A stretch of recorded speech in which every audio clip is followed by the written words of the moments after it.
Hey, Keas here, and I want to welcome you to my new show on the Back Talk channel, and that is Keys to the Kingdom Unlocking the Truth. Welcome to our first episode. Tonight, we're going to talk about Chiefs left tackle Orlando Brown Jr.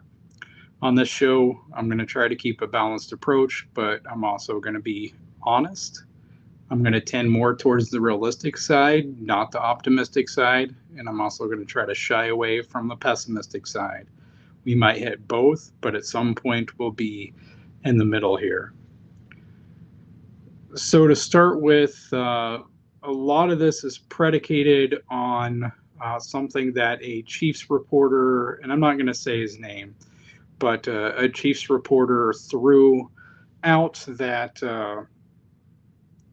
Orlando Brown Jr. wants a contract that's similar to Ravens star left tackle Ronnie Stanley's contract that he signed with the Ravens in late October 2020, which was a 5-year, $98.75 million extension with $70.8 million guaranteed money.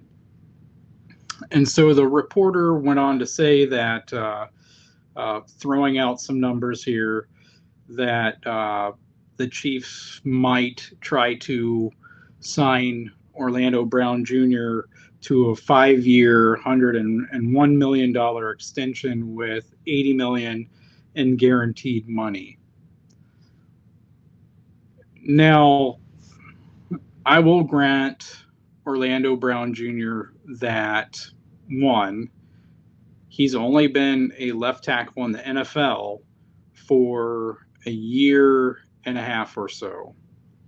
He didn't do a bad job with the Ravens, which are more of a running team anyway, and he seemed to start to adjust to the Chiefs' scheme and what was being asked of him in his one season in Kansas City so far.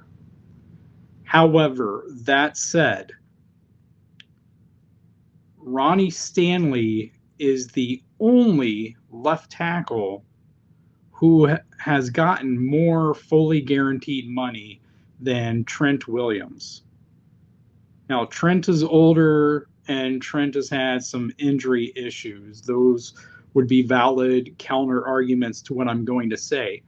But Trent Williams is infinitely more athletic than Orlando Brown Jr., who tested like a marble statue at the combine. I may be faster than him. And so that lack of athleticism and that lack of technique, that veteran savvy when it comes to technique that Trent Williams had, those two things Orlando Brown Jr. is not even close to. Again, I'll grant the age disparity between them, and that even Ronnie Stanley is a couple years older than Orlando Brown Jr. But the reality is that Orlando Brown Jr. he doesn't have longevity playing left tackle in the NFL. He's played a season and a half or so, and he's played one season of that in the Chiefs system. And he didn't do so at a high level. He did so at a level that was adequate, and you could cut him some slack, being that our offense is way different than what he was doing in Baltimore. I'm willing to give him those concessions. But the reality is he does not have that past performance, that longevity playing at a high level at left tackle in the NFL with success in what we're asking him to do.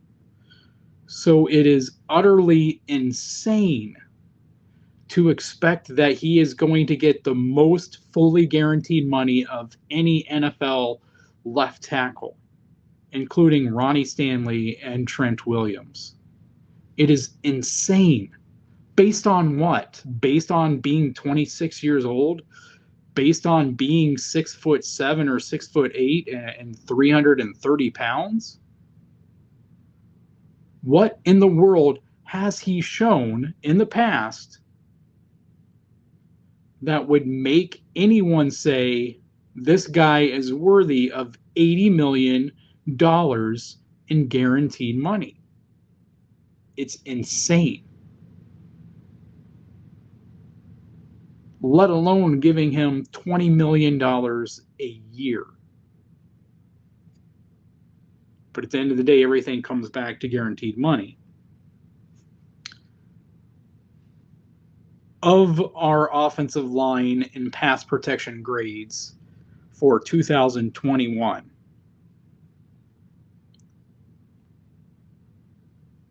Creed and Joe Thuney had super high grades. Trey Smith was right in the middle here. Lucas Niang was pretty awful. And Orlando Brown Jr. was somewhere between Trey and Creed. And again, he improved as the season went on. But you don't give a guy $80 million in guaranteed money based on projection. Based on projection. Because that's what you would be doing. We do not have tape of Orlando Brown Jr. playing at a high level at left tackle in the Chiefs offense. We don't have it. So it would be projection. We would be paying a guy based on projection, a 26-year-old player based on projection, not on past performance. And I would argue you cannot do that at that much money. That's way too big of a wager to pay. The tackles who are currently getting more than Orlando Brown Jr., given his value of his franchise tag, includes, as I said, Trent Williams, David Bakhtiari, Laramie Tunsil, Ronnie Stanley, Matthews with the Falcons, Colton Miller with the Raiders, and Robinson with the Jags, Boyles with the Broncos. Those guys are getting more per year right now than what Orlando Brown's franchise tag is. Armstead left the Saints and went to the Dolphins in free agency. And yeah, he's 31, but his average per year is only $15 million. So he's making less than Orlando Brown, and his fully guaranteed money is $30 million. As I said, only one person in the NFL at left tackle is getting more fully guaranteed money than Trent Williams. Trent Williams, $40 million and $50,000 that he's getting, and that's Ronnie Stanley's $64 million fully guaranteed. Ronnie Stanley is 28, so he signed that deal close to the age that Orlando is now. But he still had a history of playing high-level football.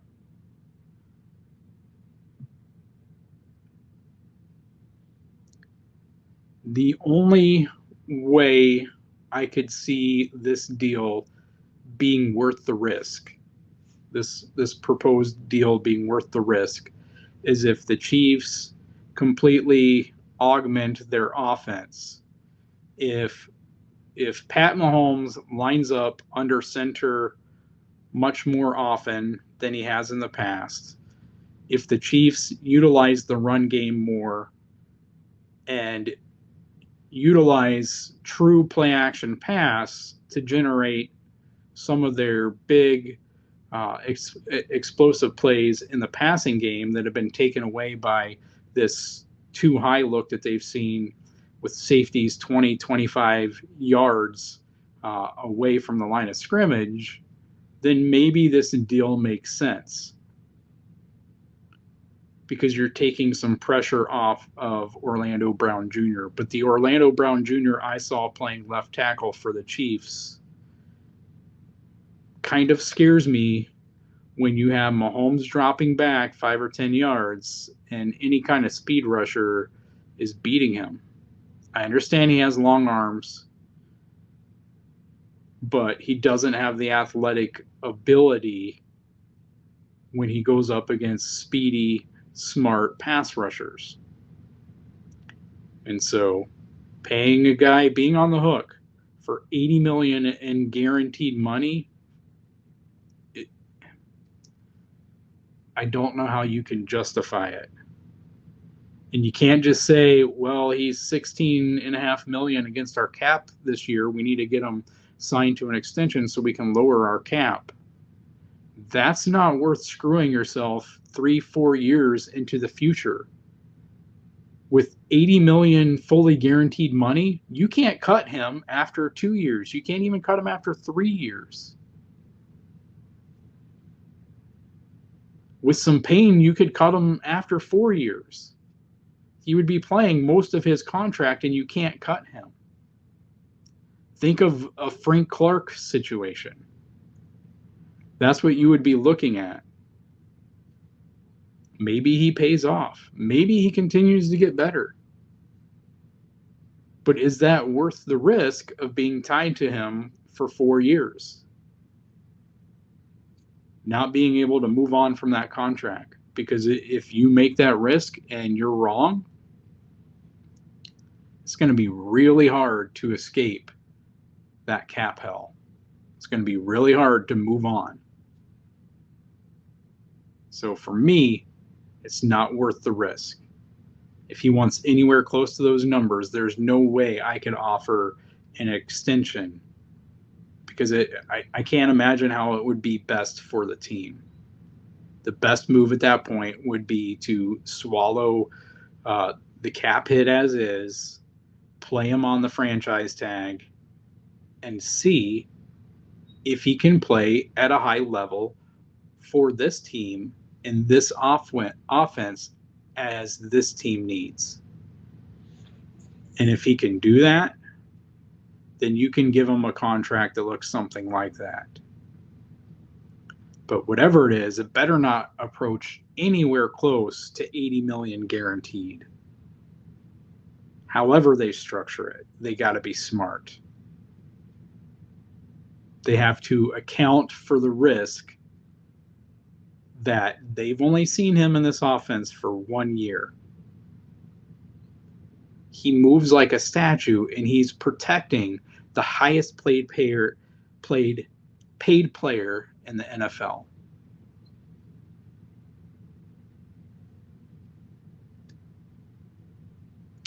Well, that's all I've got for this first episode here.